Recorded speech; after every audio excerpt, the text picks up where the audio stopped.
I'm host Pearlman. This is Colossal Blizzard. I'm turn it over. So intriguing.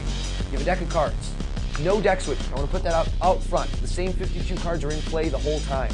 You have somebody think of a card. They're choosing one. There is no force. They choose a card out of the deck. You take a card out of the deck, you put it down in their hands, you tell them that's their card.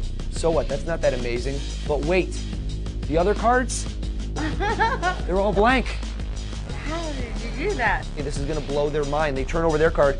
It's the only printed one, the one they were thinking of. You never go in your pockets. There's no trick devices. There's no gimmicks whatsoever. Turn that over. Oh my gosh. Amazing.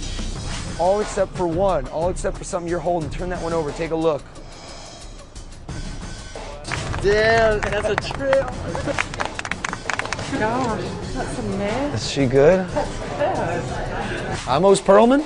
This is Colossal Blizzard. Turn it over. That's the only card in the deck.